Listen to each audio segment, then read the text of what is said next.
Hi, I'm Emily Styron, Mayor for the town of Zionsville. In central Indiana, Zionsville is recognized for many unique attributes. Its iconic Brick Street Village Business District, its top-notch public school system, and the safe environment enjoyed by visitors, residents, and the business community. But it is the natural beauty of our town that is most often admired. We are a town within a park, and as mayor, a top priority of mine is to ensure that both the health and beauty of our local environment is sustained for generations to come. I'm grateful that Zionsville is one of 11 communities chosen to participate in Indiana University's Resilience Cohort. Understanding and defining measures to support ecological resiliency is critical to meeting the local challenges climate change brings to the Midwest.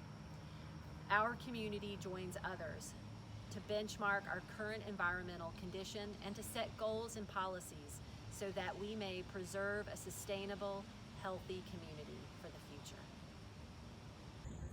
Hi, Zionsville. Mindy Murdoch, Interim Superintendent of Parks and Recreation here. The town of Zionsville joined 12 other cities this year as part of Indiana University's Resilience Cohort. The cohort was established in 2019 by the Environmental Resilience Institute. The 2020 cohort is made up of cities and towns throughout Indiana that are focused on developing climate action plans that increase sustainability efforts and reduce greenhouse gas emissions within their communities. The first step of our plan was to conduct a comprehensive inventory of greenhouse gas emissions for our community. It's led by the Zionsville Parks and Recreation Department, and data from 2018 was collected in areas such as water, wastewater, electricity usage, natural gas, transportation, vehicle miles traveled, and solid waste management. With the inventory complete, the town of Zionsville is now focused on developing and drafting our climate action plan. It is a pleasure to introduce Madeline Miller, graduate student at the O'Neill School of Public and Environmental Affairs, and our climate action plan intern through the Environmental Resilience Institute, who will discuss what a climate action plan details. Hello, everyone. My name is Maddie Miller, and I am the 2020 Resilience Cohort extern to the town of Zionsville. I am working through the Environmental Resilience Institute at Indiana University to help Zionsville on its climate action planning journey. Thank you for taking the time to listen to my presentation, and I will get right into it. So what is climate action planning? A climate action plan is a strategic plan containing policies and programs that reduce greenhouse gas emissions and address climate vulnerabilities. Zionsville is one of 11 Indiana local governments developing a CAP or participating in the Resilience Cohort in the year 2020. Climate action plan policies and programs will help us create cost-saving strategies and make Zionsville better adapted to changes in our climate and environment in general. So the climate action planning process happens in kind of 5 milestones. Initially, we make a commitment to reduce greenhouse gas emissions. And then the first milestone is completing a greenhouse gas inventory, which Zionsville did in May of this year. Zionsville started the greenhouse gas inventory process in January. And what this does is create a baseline to show where our emissions are coming from, how much emissions does the town produce, and where we can go to decrease these emissions. Next, for milestones 2 and 3, we establish targets and develop the climate action plan itself, which is what Zionsville is doing currently. So why are we doing this? Greenhouse gases are necessary for maintaining Earth's atmosphere and climate, but excess greenhouse gas results in too much solar radiation getting trapped inside the atmosphere. This additional solar radiation causes Earth's climate to change. So we need greenhouse gas to be able to live on Earth and maintain the temperatures we're used to. But as humans emit too much greenhouse gas, it makes the climate change at a rate in which our societies and ecosystems can no longer adapt. So as you see in this graph or figure, the sun emits this radiation, and a lot of it gets bounced off the atmosphere and back into space, which allows the Earth to cool. But when too much is absorbed into the atmosphere and gets trapped inside, this is what's causing our drastic climate change. So what are the impacts of climate change in Indiana? Climate change makes weather patterns more extreme and unpredictable. It shifts the timing of seasons and the ranges of species. It negatively impacts air and water quality and can decrease the productivity of our agriculture. This figure to the right is pulled from the Purdue University's Indiana Climate Change Impacts Assessment, and it can be found at this link. But as you can see, the shifting of seasons can extend the allergy season, extend the pest season, can cause us to lose some species that are native to Indiana, cause flooding, which is damaging to infrastructure, and can decrease the productivity of our corn and soybeans. It's also important to note that the record-breaking heat waves are becoming more frequent, and this is a big thing that we'll have to consider moving forward. So in Zionsville specifically, we're bound to have more days of extreme heat every year. This 2050 medium emissions scenario is a scenario in which globally we work to reduce greenhouse gas emissions on a global basis. And in this 2050 high emissions scenario, it's a scenario in which nothing is done to combat climate change. So you can see currently Zionsville has about 26 days of extreme heat, and these might be days where both the evening and the day are hot, or just the day or just the evening are too hot. But we can see if we do not do anything to combat climate change, this number of extreme heat days will climb to 80 days in a year. And as for extreme precipitation events, so these are days of like torrential rain, Zionsville currently has 15 of these, but in our high emissions scenario, this number can climb to 19, which will be very damaging to infrastructure. These tables are pulled from the Hoosier Resilience Index, which can be found in the Environmental Resilience Institute's website. I've provided that link down below. So where are greenhouse gas emissions in Zionsville coming from? These are some results of our greenhouse gas inventory, which was performed for the year 2018. As you can see, our residential energy is the highest the highest emitter of greenhouse gas emissions. And this is followed by transportation and then by commercial energy, which makes a lot of sense for a suburban town like Zionsville.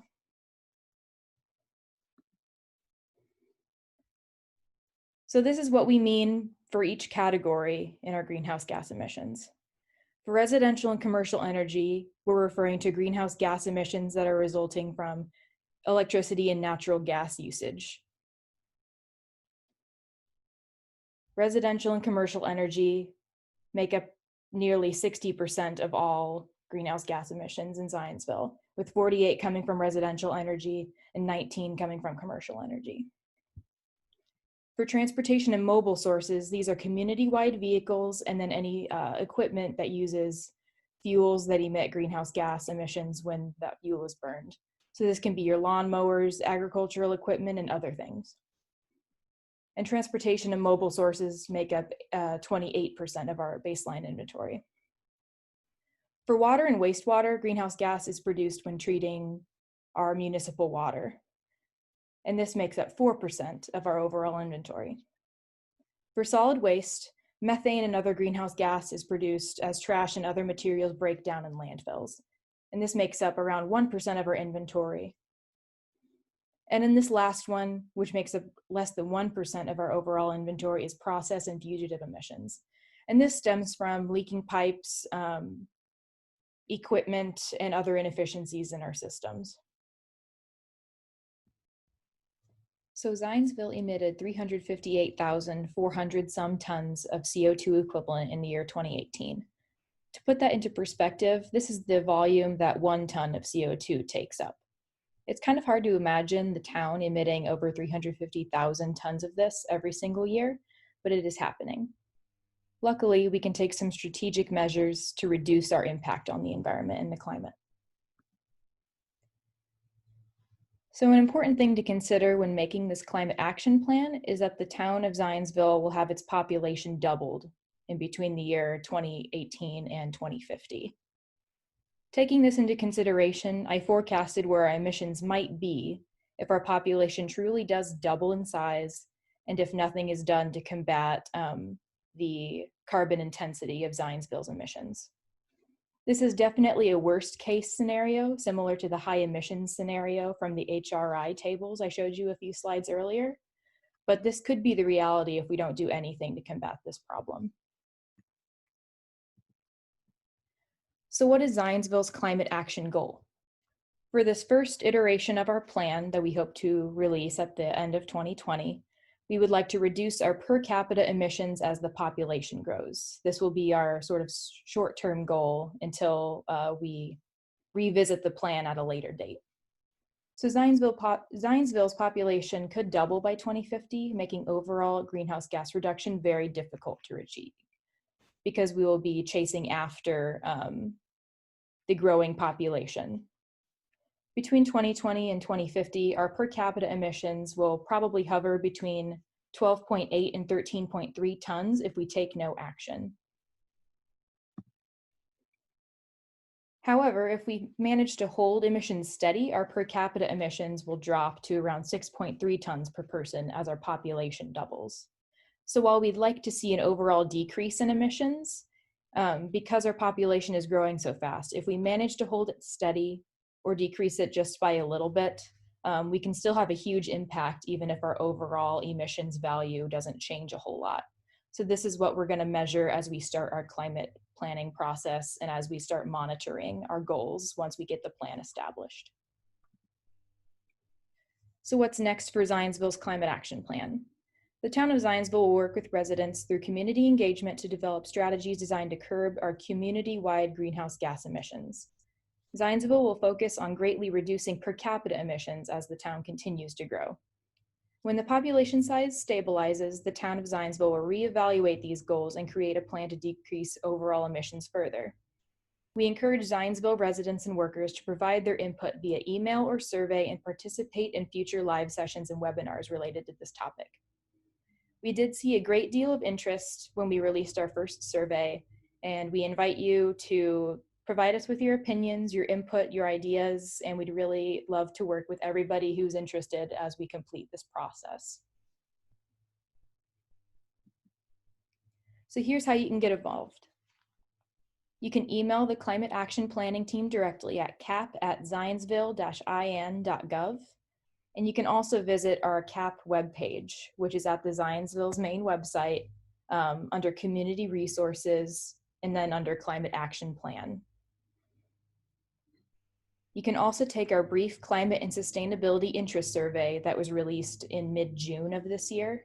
It's also available on that CAP webpage. This questionnaire is about 5 or 6 questions long, and it allows you to leave your email to join an email list and provide basic ideas of what you would like to see addressed in the plan. And then soon we will have climate action strategy surveys available to you, and these would be 5 to 10 minutes each.